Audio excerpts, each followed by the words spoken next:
ఆదివారం చర్చ అది దేవునికరంగా ఉండదు. గ్రహించండి. ఎవరైనా కావచ్చు. మనం ఒంట్లో బాగాలేకపోతే, హాస్పిటల్లో ఉంటే, లెగలేని స్థితిలో ఉంటే మాత్రమే చర్చి మానాలి. కాబట్టి చర్చి ఆరాధన మానకుండా దేవుని రోజు దేవునికి ఇవ్వడం నేర్చుకున్నాం. అప్పుడే దీవెనలు మనకు ఉంటాయి. ఈ సమయంలో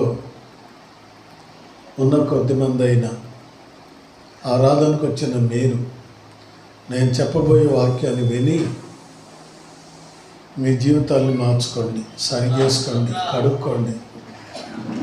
ఆ వాక్యములు ఎలా ఉందో అలాగే జీవించండి. అప్పుడు మీరు ఆశీర్వదించబడతారు తెలియజేస్తున్నాం. యెషయా గ్రంథం 30వ అధ్యాయం అందరు తీయాలి. యెషయా గ్రంథం 30వ అధ్యాయము 21వ వచనం. 21వ వచనం. కుడి తట్టైనను ఎడమ తట్టైనను తిరిగినను ఇదే త్రోవ. ఆమేన్, హల్లెలూయా. మీరు కుడి తట్టైనను ఎడమ తట్టైనను ఇప్పుడు దాకా తిరిగారు, కానీ ఇప్పుడు త్రోవలోకి వచ్చారు. దేవునికి స్తోత్రం. ఎక్కడికి వచ్చారు? ఒకప్పుడు త్రోవ తప్పి తిరిగారు, మార్గాలు తప్పి తిరిగారు. నీకు నచ్చిన మార్గం నీది, నీకు నచ్చిన త్రోవ నీది. ఎవరికి నచ్చినట్టు వాళ్ళు వెళ్ళిపోయారు. కొంతమంది కుడి తట్టుకి వెళ్ళిపోయారు, ఎడమ తట్టుకి వెళ్ళిపోయారు. నా ఇష్టం, నా దారి ఎడారి అని వెళ్ళిపోయారు. కానీ ప్రభు అన్నాడు, కుడి తట్టైనను ఎడమ తట్టునైనను తిరిగినను ఇదే త్రోవ. దీనిలో నడవండి. స్తోత్ర. దీనిలోనే నడవండి. సగం దేవుడు, సగం లోకం వద్దు. సగం దేవుని అభిషేకం బయట కాదు. దీంట్లోనే నడవండి, నేర్చుకోండి. దీంట్లోనే నడవండి అని ప్రభు చెప్తున్నాడు. ఆయన అన్న మాటలు అంటే నేనే మార్గం, నేనే సత్యం, నేనే జీవం, నా ద్వారా తప్ప ఎవడు తండ్రి వద్దకు వెళ్ళలేరు, రాలేరు.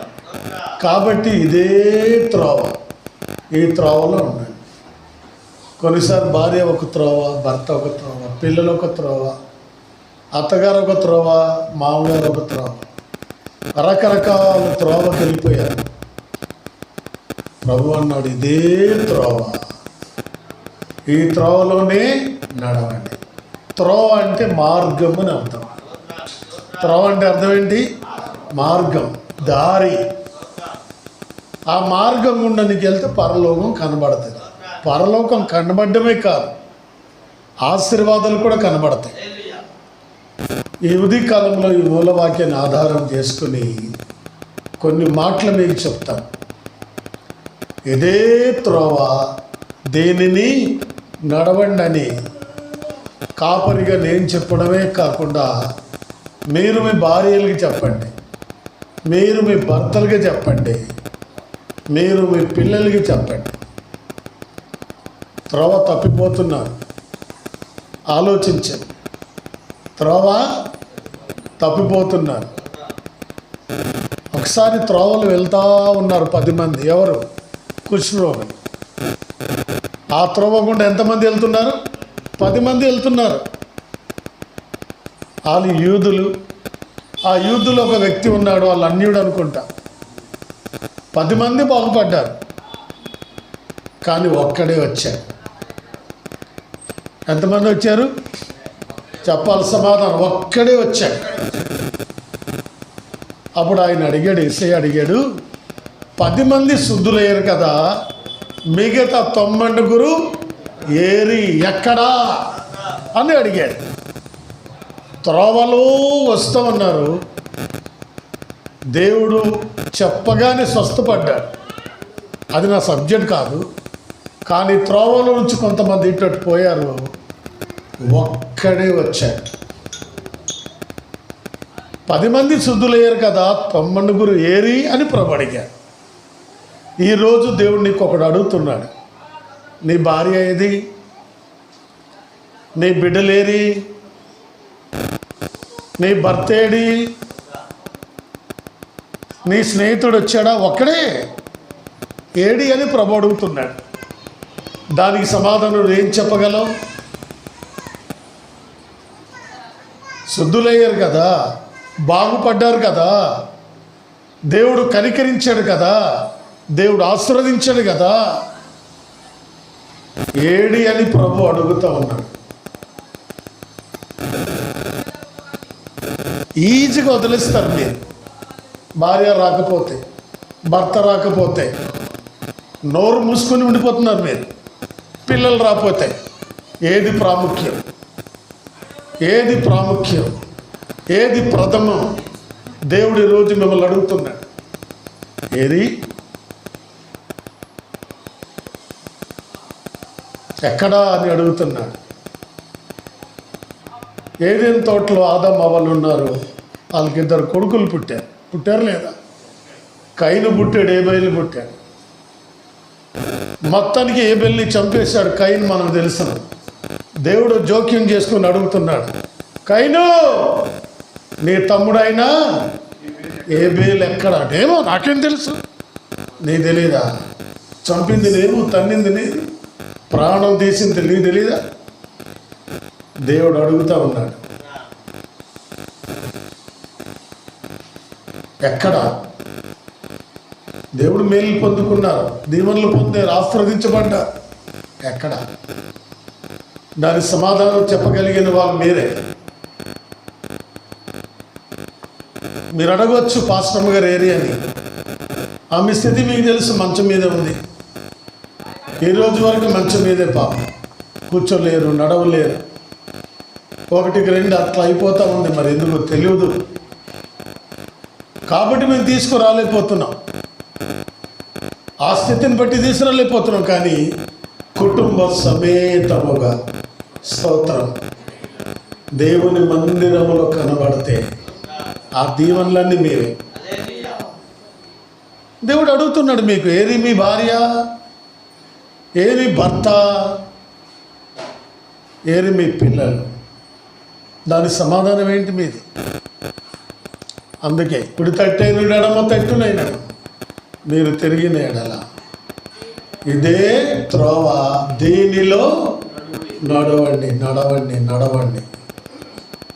నడుస్తారా? తప్పిపోతున్నారు, అందరూ వదిలేస్తున్నారు, భయం లేదు. ఇంకేంటంటే సొంత జ్ఞానం మీద, సొంత బలం మీద, సొంత ఆలోచనల మీద ఆధారపడిపోతున్నారు. నీ సన్నిధి 1 దినము గడుపుట 1000 దినముల కంటే శ్రేష్టం. భక్తిహీనుల గుడారములు నివసించుట కంటే నా దేవుని మందిర ద్వారము వద్ద ఉండుట నాకిష్టం అన్నాడు కీర్తనకారుడు. 84:10 ఆ మాట ఉంటుంది కీర్తనలో. దేవుని మందిర ద్వారము దగ్గర ఉండుట నాకు, ద్వారం అంటే మార్గం అంటే త్రోవ. 84వ కీర్తన కోరావు కుమారుడు రాస్తారు అది. ఎందుకంటే నీ ఆవరణం అంటే ఇసంలో గడుపుట 1000 దినముల కంటే శ్రేష్టం. చూడు, భక్తిహీనుల ఎంతమంది ఈరోజు భక్తిహీనులు రోడ్డు మీద ఉన్నారు, వీధిలో ఉన్నారు, ఎక్కడెక్కడ తిరుగుతూ ఉన్నారు. నీ భక్తి ఇంతేనా? భక్తిహీనులు గుడారములో నివసించుట కంటే నా దేవుని మందిర ద్వారములో ఉండుట నాకు. మీకు ఇష్టమేనా? దొంగ మాటల ఆలోచించండి. దేవుడు అడుగుతున్నాడు, నీ భార్య ఎక్కడా, నీ భర్త ఎక్కడా, నీ బిడ్డలు ఎక్కడా? దేవుడు లోతును కూడా అడిగాడా? అవునా? తెలుసు మనకు. లోతును అడిగాడు, ఈ పట్టణాన్ని నాశనం చేయబోతున్నాను నేను, నీకు ఇంకెవరైనా ఉన్నారని అడిగాడు. భార్య ఉన్నారు, ఇంకా పిల్లలు ఉన్నారు, కొడుకులు కూడా ఉన్నారు, ప్రదానం చేయబడిన అల్లులు కూడా ఉన్నారు. వాళ్ళు ఎక్కడా? వాళ్ళు కూడా తీసుకురమ్మంటే లోతు అన్నాడు రండి అన్నాడు. పట్టణం నాశనం కాబోతుంది రండి అని చెప్తే వాళ్ళు వినలా, అల్లుళ్ళు వినలే. ఈయన ఇలాగే చెప్తారులే అని చెప్పి ఊర్లోకి ఉండిపోయారు. రెండోది, పిల్లల్ని తన భార్యని బలవంతంగా లాక్కొచ్చారు. సరే ఎక్కడ చూసి ఇలా వెళ్ళిపోండి అన్నాడు అంతే. లోతు విని పిల్లలు విన్నారు, ఊరి మీద తిరిగే భార్య వినలేదు. విన్నదా? వెళ్ళండి వెనక్కి చూడొద్దు అని చెప్పాడు దేవుడు. కానీ ఏం చేశాడు చెప్పండి? ఏం చేశాడు? వెనక్కి తిరిగి ఉప్పు స్తంభం అయిపోయింది. లోతు కొడుకులు చనిపోయారు. ఆలోచించండి, లోతు యొక్క అల్లుళ్ళు కూడా అగ్నిలో ఆహుతి అయిపోయారు. ఎక్కడ? ప్రభు మాట లోబడితే ఎక్కడుండాలి? రక్షణ పొందితే ఎక్కడుండాలి? బాప్తిసం తీసి ఎక్కడుండాలి? ఈరోజు ఆదివారం ఎక్కడుండాలి చెప్పండి? ఎక్కడుండాలి? దేవుని సన్నిధిలో ఉండాలి. అప్పుడే కదా మీకు ఆశీర్వాదం, అప్పుడే కదా మీ దేవుడు. అందుకే అన్నాడు గట్టిగా, ఇదే త్రోవ, దేనిలో నడవండి. ఆదివారం ఏ పని చేయకండి, మందిరానికి రమ్మని ప్రభు చెప్తున్నాడు. ఆలోచించండి దేవుని బిడ్డలారా. కొంతమందికి ఎన్ని చెప్పినా వినరు. చూద్దాం, మరో మాట చూద్దామా మరి? యెషయా 59:8 చదవండి. 8-9 చదవండి. యెషయా గ్రంథము 58 అధ్యాయం 8 నుండి చదవాలి. ఏంటమ్మా? శాంతవర్ధనములు వారు ఎరుగరు,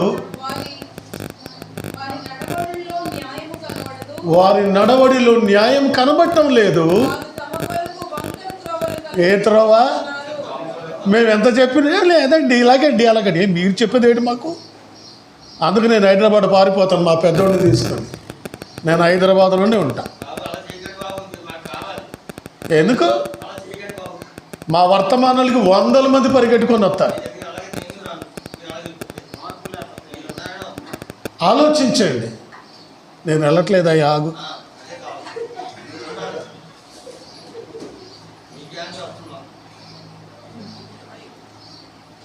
కొందరు తమ కొరకు ఏం చేసుకున్నారు? వంకర త్రోవ. నిన్న సాయంత్రం 5 ఆ టైంలో నా మంచం మీద పడుకొని ధ్యానం చేస్తూ ఉన్నాను. పిల్లలు భోంచేసి వెళ్ళిపోయారు.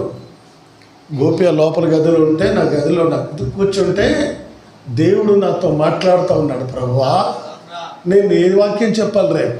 ఏం మాట్లాడాలంటే దేవుడు 1:1 వరకు. అమ్మ మర్చిపోతానే మరి. వెంటనే హాల్లోకి వచ్చి, గోపి నువ్వు రాయి, మర్చిపోతానేమో అన్నాను. దేవుని బిడ్డలారా గమనించాను. వారు తమ కొరకు ఏం చేస్తున్నారు?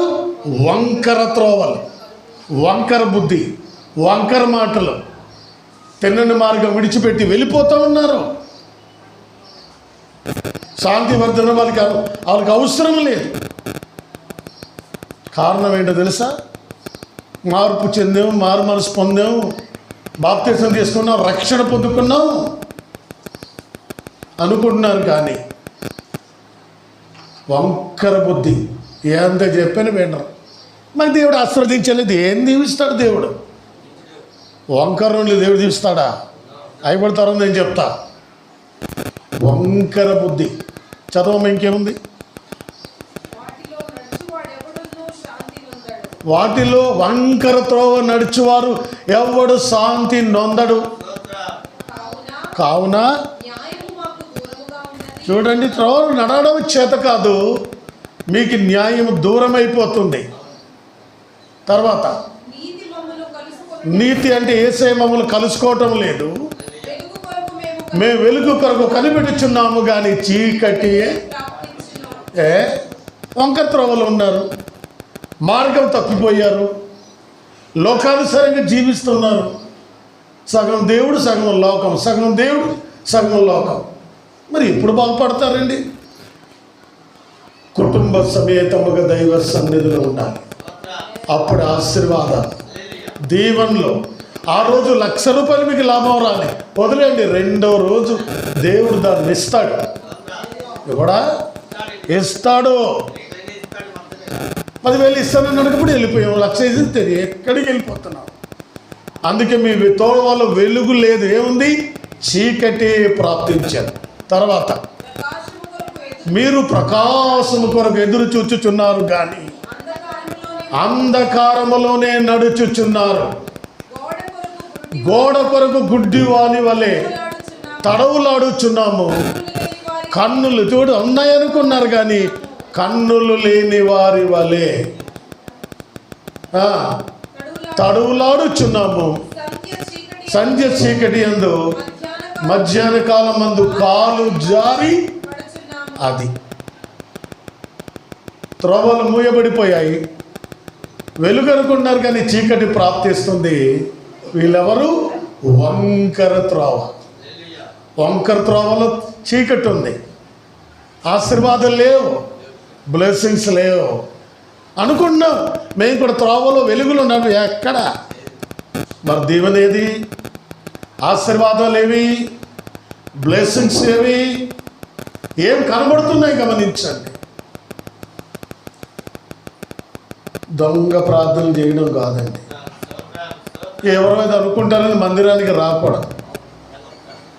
అలాగెందుకు రావడం? మీరు దేవునికి భయపడండి, దైవ సన్నిధికి రండి, దేవుడి దీవెనలు పొందండి. అది దేవుడు చెప్పిన మాటలు. ఆలోచిస్తున్నారా? కీర్తనల గ్రంథం రండి, కీర్తన దగ్గరకు రండి. 25 కీర్తన 4వ వచనం త్వరగా తీసి చదవాలి. యెహోవా కారుడైన దావీదు మహారాజు గారన్న యూదా దేశాన్ని పరిపాలించిన రాజు. ఏమండి?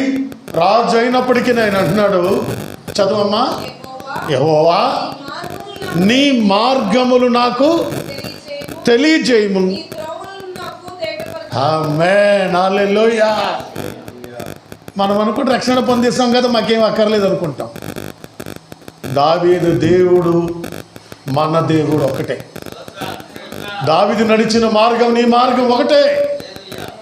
ఆయన అన్నాడు, దేవా నీ మార్గములను నాకు తెలియజేయి తండ్రి. అంటే అప్పుడప్పుడు మార్గాలు తప్పిపోతుంటాం, త్రోవ తప్పిపోతుంటాం, ఎవరికి నచ్చిన దారులు వెళ్ళిపోతున్నాం. అందరు గొర్రెల వలె త్రోవ తప్పిపోయారు, తనకిష్టమైన త్రోవను తొలిగారు. 53వ అధ్యాయం యెషయా గ్రంథం 6వ మాటలు ఉంటాయి. దేవుని ఇట్లా గమనించండి. ఏమండి? నేను ప్రభుని అడిగాను, నా కళ్ళు కనబట్టలేదు కాబట్టి నేను చూడకుండా ప్రభా నాకు వాక్యాలు బయలుపరచమని అడిగింది. నేను బైబిల్ తెరిచి చూడను, కానీ ఇవన్నీ పరిశుద్ధాత్మ ద్వారా ఈ మైండ్లో పెట్టమని ప్రభుని అడుగుతున్నాను.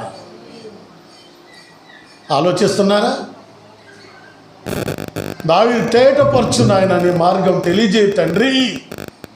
అప్పుడప్పుడు మార్గాలు తప్పిపోతున్నారు, త్రోవ తప్పిపోతున్నారు, దారి తప్పిపోతున్నారు.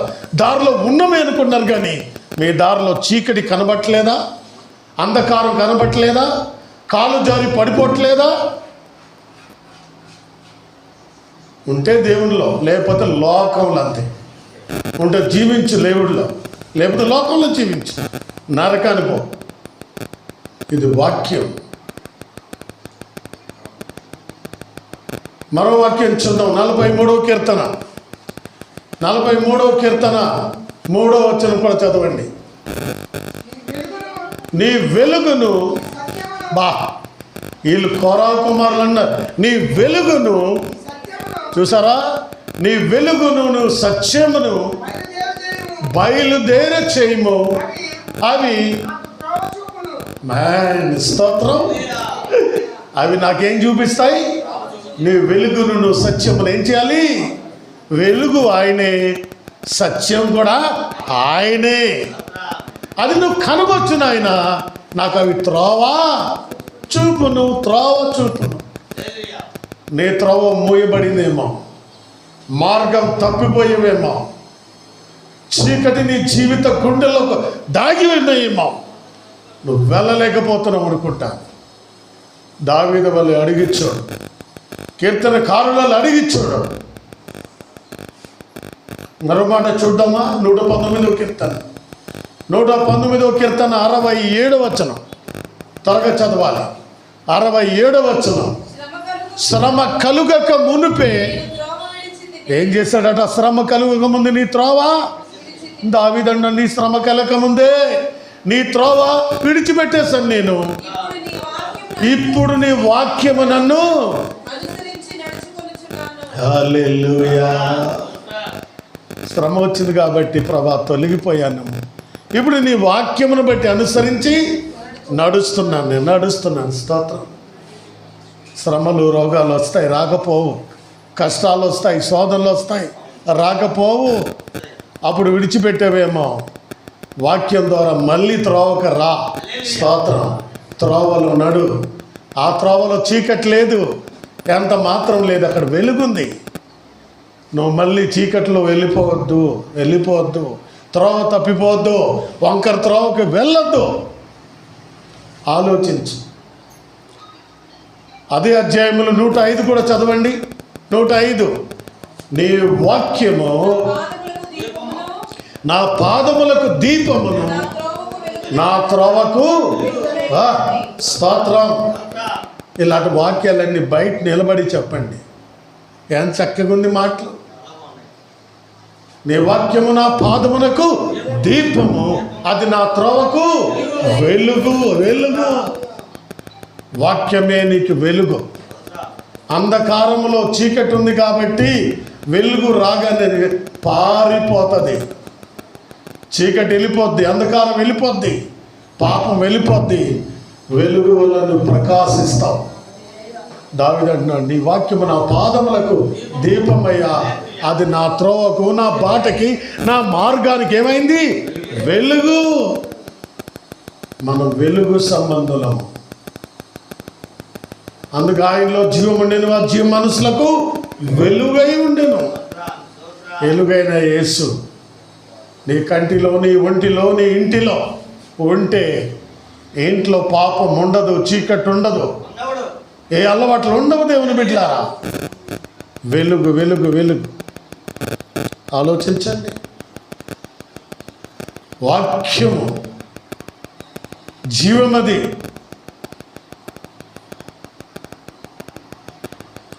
నిర్గమకాండంలో మోసే ద్వారా ఒక మాట రాయించాడు దేవుడు. నిర్గమకాండం 13వ అధ్యాయం, ఆదికాండం నిర్గమకాండం ఉంటుంది చూడండి. 13:21. వాళ్ళు పగలు రాత్రియు వాళ్ళు ప్రయాణము చేయనట్లుగా, వాళ్ళు పగలు రాత్రి ప్రయాణం, రాత్రి చేస్తున్నారు, పగలు చేస్తున్నారు. దేవుడు ఏం చేస్తారు తెలుసా?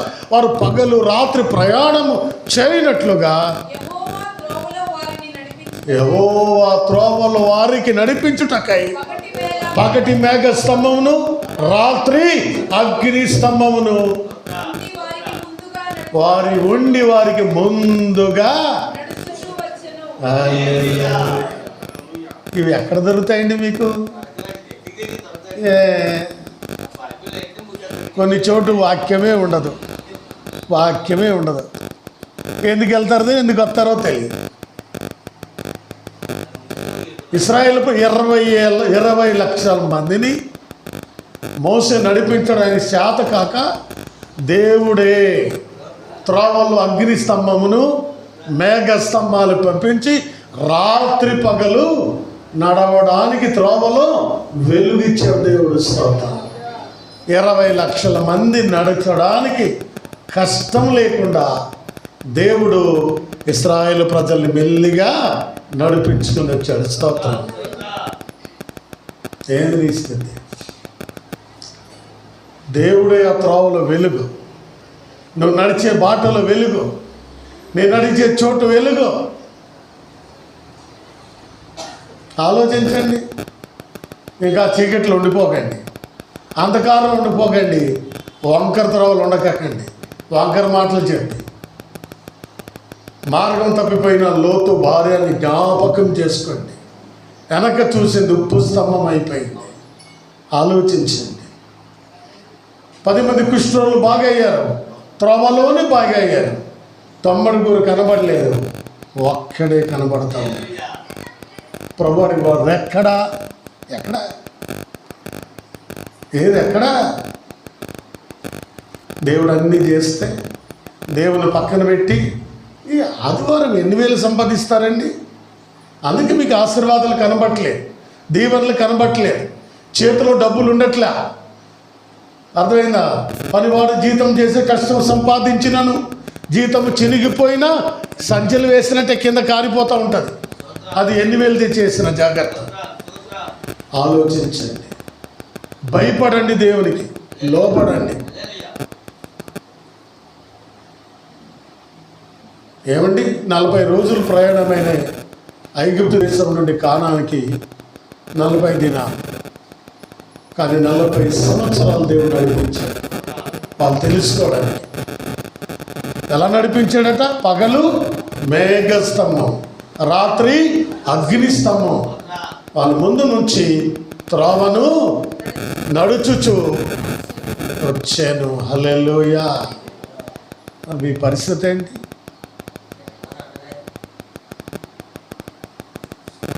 కొంతమంది మనసులు బట్టి కొన్ని చోట్ల వెళ్ళిపోయారు. మనుషులు పరలోకం తీసుకెళ్ళరు. ఎవరు తీసుకెళ్తారు? దేవుడు. మనుషులు ప్రేమించేవారు దేవుని ప్రేమ వల్ల ఉండదు, అది వేరు. మళ్ళీ ఎక్కడ వాక్యం దొరుకుతుంది, ఎక్కడ నీరుంది. చేపలు బ్రతకాలంటే నీరు అవసరం. సంఘ విశ్వాసులు బ్రతకాలంటే వాక్యం కావాలి. అదే నీరున్న చోటే సంఘం, పచ్చిక దొరికే చోటే సంఘం, పచ్చ గడ్డి దొరికే చోటు. అందుకే యెహోవా నా కాపరి, నాకు లేమి కలగదు, పచ్చిక గల చోట్ల ఆయన నన్ను పరుండొచ్చు. అందుకే అది విశ్వాసం. ఎండిపోయింది, ఎండిగడ్డి నాకుతూ ఉంటారు గొర్రె ఎప్పుడు. ఆ ఎండిగడ్డి తింటే రోగాలు, జబ్బులు, కడుపు నొప్పులు అన్నీ. పచ్చగడ్డి మేయడం నేర్చుకోండి, దాన్ని మేయండి. పచ్చగడ్డే దేవుని వాక్యం, ఎండుగడ్డి కాదు. అది తింటే వేస్తే ఏమన్నాడు? పచ్చికల చోట్లైనా పరుండ చేయును, శాంతికరమైన జలము. పచ్చిగా దేవుని వాక్యం, జలము కన్నీటి ప్రార్థన. ఆ రెండు నీకుంటే ఎప్పుడు ఫలాలే. అది కూడా నేను చూపిస్తాను వాక్యం. స్తోత్రం. ఈ రీతిగా నువ్వు నడవగలిగితే నీ వెలుగుంటుంది, నీ త్రోవలు చీకటి ఉండదు. నీవు, నీ భార్య, నీ పిల్లల్ని కుటుంబ సమేతంగా చర్చంత కాలి, జనం కనబడటం లేదు. ఏ చీకటికి వెళ్ళిపోయారు ఈరోజు? ఆలోచించండి. ఇంత చక్కటి ముత్యాల లాంటి మాటలు, విలువైన మాటలు. కొంతమంది వాళ్ళ సొంత బుద్ధి ఎంత చెప్పు. కొన్నిసార్లు భర్త చెప్పిన వినరు. చెప్పేవలే, నాకు తెలుసులే. ఏం తెలుసు నీకు? భార్య చెప్పిన వినరు, భర్త చెప్పిన వినరు. మూర్ఖులు అన్నమాట. మీకు ఒక మాట చెప్పనా? యోబు నీతిమంతుడా కాదా?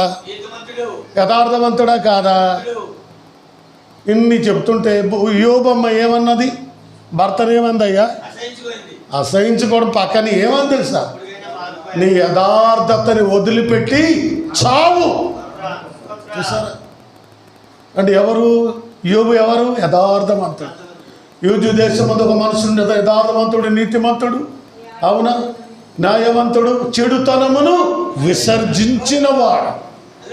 ఆయన్ని చూసి దొంగ భార్య అంటుంది, యథార్థతను వదిలి నువ్వు చచ్చిపో అయ్యా. మరి పక్కలకు వచ్చింది అనుకోండి, ఆ తర్వాత సంగతి. యథార్థవంతుల వంశవారు దీవించబడుదురు, కలిమియు సంపద వారింట ఉండును. స్తోత్రం. 112 కీర్తనల మాటలు ఉంటాయి. యథార్థవంతుల వంశం వారు దీవించబడుదురు, కలిమియు సంపద వారింట ఉండును. వారు చీకట్లో వెలుగు పుట్టును. న్యాయమర్శలో వాళ్ళు గెలుస్తారు. ఎవరు? యథార్థవంతులు, న్యాయవంతులు, చెడుతనమును విసర్జించిన వారు. అందుకే యోబు 2 అంతల దీవెన పొందే. 2 అంతల దీవెన. 500 జతలు 1000 జతలు అయిపోయాయి. అన్ని డబల్ డబల్ డబల్. ఎంత దీవెన ఆలోచించండి. త్రోవలో ఉన్నాడు. ఆయనకి కష్టం వచ్చింది, బాధ వచ్చింది, రోగం వచ్చింది, కుటుంబం ఒక్క చెల్లి బంధువర్గం వదిలేశారు. అతను ఎవరు లెక్క చేయలేదు. పాపం ఎవరు వచ్చి తనకి పరిచయం చేయలే. కుక్క వచ్చింది. కుక్క ఉదయం వచ్చి నాకేది వెళ్ళిపోయేది, మధ్యాహ్నం నాకే వెళ్ళిపోయేది, మళ్ళీ సాయంత్రం డ్యూటీ. తెలుసా మీకు? కుక్కలు వచ్చి నాకే అంట. ఎంత భయంకరమైన రోగం. బిడ్డలు ముందే చనిపోయారు 10 మంది. తర్వాత భార్య భర్తను విమర్శించింది. ఈమెమో తప్పిపోయింది. అయ్యగారు త్రోవలో ఉన్నారు. భర్త మాట వినలేదు. నీ భక్తి వదులు, యథార్థతను వదులు. వీళ్ళకి తెలియకుండా భార్యకే తెలుసు యథార్థవంతుడా భర్త అని. చచ్చిపో అన్నది. ఆయన చావలే. స్తోత్రం. నేను చావను, నేను సజీవుడునై ఆయన నేను వివరిస్తాను, స్తుతిస్తాను, గణపరుస్తాను. నువ్వు నాకు చెప్పేది ఏంటని ఏమన్నాడు? మూర్ఖురాలన్నాడు. కొంతమంది మూర్ఖురాలైన భార్యలు ఉంటారు. ఎంత చెప్పిన వినరా, వద్దమ్మంటే వినరాళ్ళు. మూర్ఖులు. మూర్ఖత్వం అన్నమాట. మూర్ఖత్వం. సిట్ అంటే సిట్, రైట్ అంటే రైట్ అవ్వకూడదు. భర్త శిరస్సు, భర్త చెప్పినట్టు భార్య వినాలి. అంతే. నీకు నచ్చినట్టు ఉంటే ఎలా కుదురుతుంది? ఆలోచించు. త్రోవలో ఉండండి, త్రోవలో నడవండి, త్రోవలో బ్రతకండి. ముందు దేవుడు ఆదరణ చేశారు, తర్వాత అవ్వని చేశారు. విషయాలు గమనించి దేవుని వాక్యం వంకరగా బోధించకూడదు, మాట్లాడకూడదు.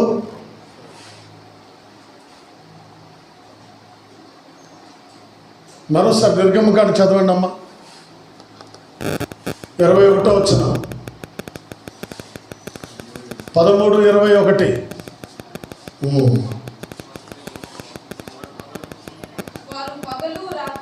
వారు పగలు రాత్రియు ప్రయాణము చేయనట్లు. చూడు, పగల కూర్చోట్లేదు, రాత్రి కూర్చోట్లేదు. పగలు రాత్రులు వారు ప్రయాణము చేసినట్లు యెహోవా త్రోవలను నడిపించుటకై పగటి వేళ ఎండని మేఘ స్తంభం ఇచ్చాడు. వారి వెలుగుచుటకు రాత్రి చీకటి కాబట్టి రాత్రి వెలుగుచుటకు అగ్ని స్తంభములో ఉండే వాళ్ళని ముందుగా నడుచుచు. హల్లెలూయా.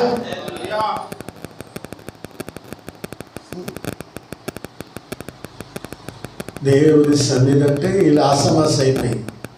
క్రిస్మస్ కనబడ్డం, జనవరి 1 కనబడ్డం కాదు. మరి ఆదివారాలు మింగేస్తారా? ఆదివారం పూట మింగేస్తారా? కొలాయి రాదని కొంతమంది, చుట్టాలు వచ్చారు కొంతమంది, బట్టలు ఉతికి కొంతమంది, చిన్న తలనొప్పి పెట్టుకుని మానేస్తారు. ఏంటో తెలియదు. మేము తెలియదండి. వారానికి 2 సార్లు డయాలిసిస్ ఇస్తున్నారు. 2 సార్లు 5 గంటల మంచం మీద కూర్చోవాలి, పడుకోవాలి. ఒక్కోసారి బీపీ డౌన్ అయిపోద్ది, షుగర్ డౌన్ అయిపోద్ది. నిలబడలేను, కూర్చోలేను, తినలేను. నా బాధ దేవుడిగా తెలియాలి. స్తోత్రం. మంచి వాని వల్ల ఈరోజు బోధ చేయట్లేదా? దేవుడు శక్తి ఇవ్వట్లేదా? మరి దేవుడి మీద ఆధారపడితే కదా. అల్ప విశ్వాసం. దేవుని మీద ఆనుకోండి, ఆధారపడండి.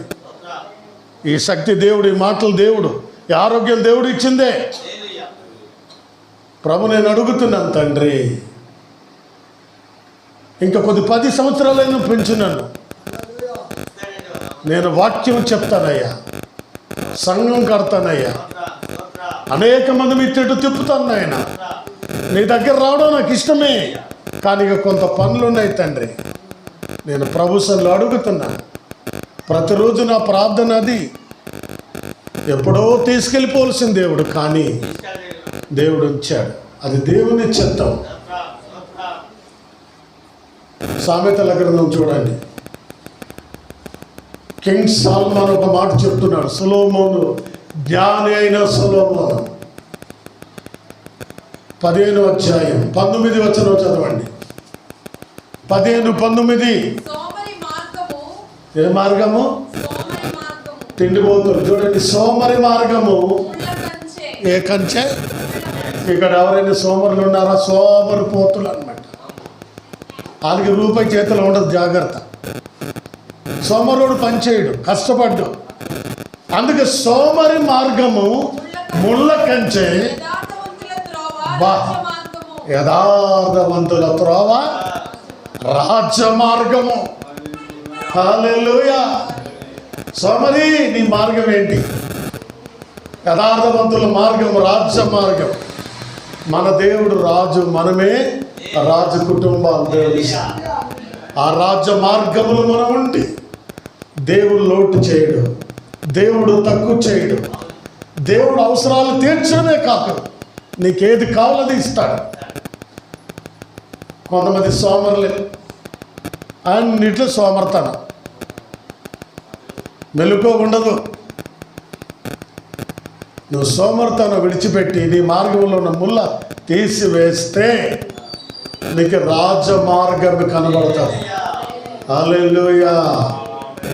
నువ్వు వెళ్ళిన రాజమార్గం తట్టు నీ మనసు నిలుపు అంటాడు. నీ మనసు నిలుపు, ఆ రాజమార్గం కనబడుతుంది. హల్లెలూయా. ఇలాగ నువ్వు చేసి చీకటి లేని మార్గంలో నువ్వు ఉంటే, వెలుతురులో ఉంటే, ఆరోగ్యకరంగా ఉండి 2 దీవెనలు చెప్పి ముగిస్తాను నేను.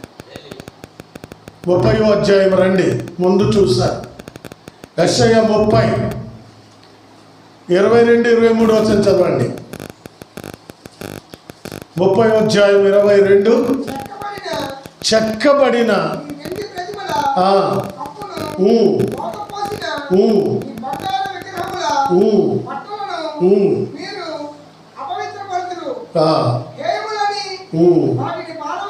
అది పారేసిన తర్వాత జరిగేది ఏంటో తెలుసా?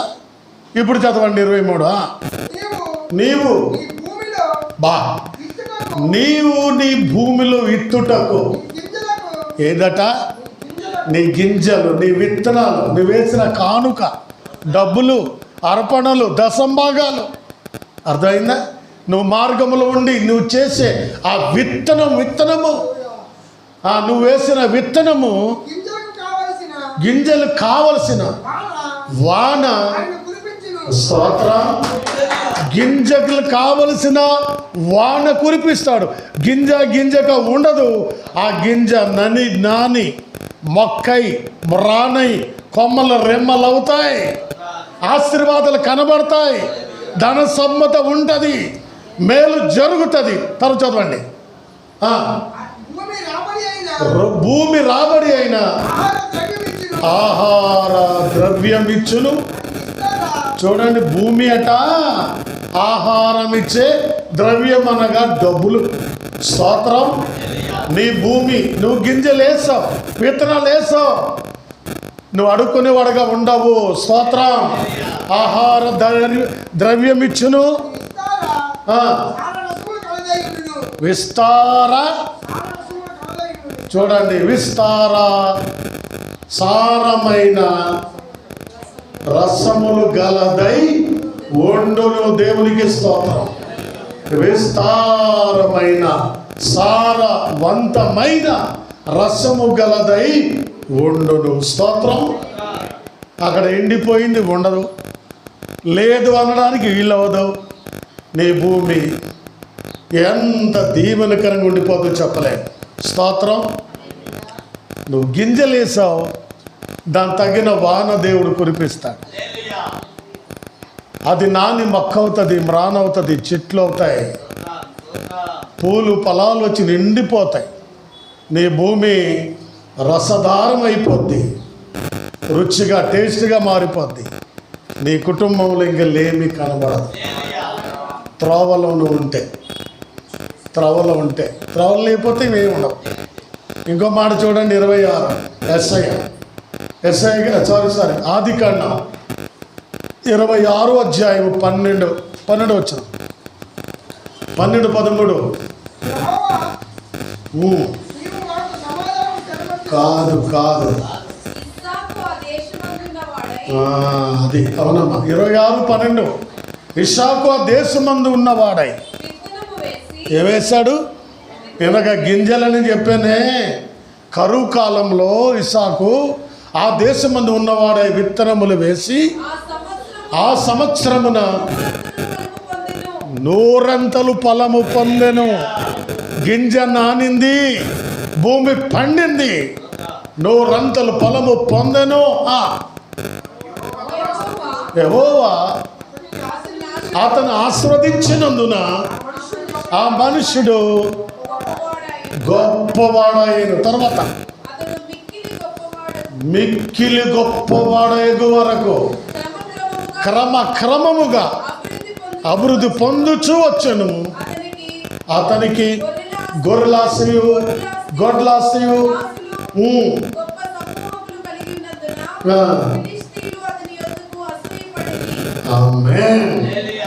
ఇస్సాకును దేవుడు ఫిలిష్తీయులందరూ చూసి అసూయపడినంతగా, అబ్బా ఇక్కడ ఇల్లా, అబ్బా పొలమా, కారా, బండా, ఇంత డబ్బా. ఏ ఫిలిష్తీయులైతే తిరగబడ్డారో వాళ్ళ ఎదుటే ఇస్సాకును దేవుడు ఆశీర్వదించాడు, 100 దీవించాడు. గొర్రెలు, మేకలు, గొడ్ల ఆస్తితో నింపేశాడు. త్రోవలో ఉండండి. చీకటి తొలగిపోద్ది, కష్టాలు వెళ్ళిపోతాయి, నీ భూమి రసదారులు అయిపోద్ది, ఆ గింజలు నాంతాయి. దేవునికి 10,000 ఇచ్చావు, ఎక్కడికి పోవు.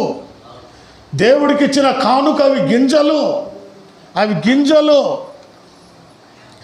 దైవజనుడు దాన్ని తిని కన్నీళ్ళతో ప్రార్థించేస్తే అది నాంతాయి, అది మొలకెత్తుతాయి, మొలకెత్తి అభివృద్ధి చెందుతారు.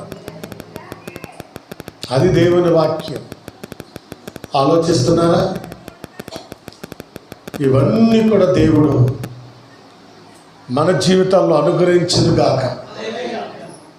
దేవుడు ఇవన్నీ నాకు చేస్తున్నాడు కాబట్టి ఈరోజు ధైర్యంగా ఉండగలుగుతున్నాను, దీవించబడగలుగుతున్నాను, అన్నం తినగలుగుతున్నాను, వచ్చిన వాళ్ళకి ముద్ద పెట్టగలుగుతాను. దేవుడే చేయపోతే, నేను వేసిన గింజల్ని నానకపోతే, మెండైన వర్షం కురిపించకపోతే ఈరోజు దీవెనలు ఉండవు. ఆలోచిస్తున్నారా? వింటారు, బాగానే ఉంటారు, వెళ్తే రోడ్డు దిగగానే అన్నీ మర్చిపోతారు. ఇలాంటి మంచి వర్తమాన వాక్యం విన్నప్పుడు మరి వాటిని విని దాని ప్రకారం నువ్వు జీవించగలిగితే ఆ దీవెనలు వేరేగా ఉంటాయి. అబ్బా స్తోత్రం. అలా జీవించు, అలా గడుగు. దేవుడు నీకు ఆకాశ వాక్యంలో నిప్పి పట్టజాలంత దీవెనలు కురిపించునుగాక, విస్తరించునుగాక, ఆశీర్వదించబడుదురుగాక, ఆయన త్రోవలో ఉందురుగాక. ఎవ్వరు చీకటి త్రోవలు ఉండకండి. ఒకళ్ళు చీకటి ఉంటే వెలుగైన వాక్యాన్ని పంపమని దేవుడు అడగండి దావీదు వలె. అప్పుడు నీ మార్గంలో వెలుగు ప్రకాశిస్తుంది, చీకటి వెళ్ళిపోతుంది. సంధ్య చీకటి అయినా ఉండదు నీకు. ఆ వెలుగైన వెలుతురైన దేవుడే నీకు తోడై ఉండి నడిపిస్తాడు. పగటి మేఘస్తంభం, రాత్రి అగ్ని స్తంభంలో నడిపించి ఆయన ముందుండి కానాను దేశంలో మిమ్మల్ని తీసుకుని వెళ్ళి చేతులెత్తి మిమ్మల్ని ఆశీర్వదించును గాక. ఆమేన్. దేవుడు దీవించును గాక.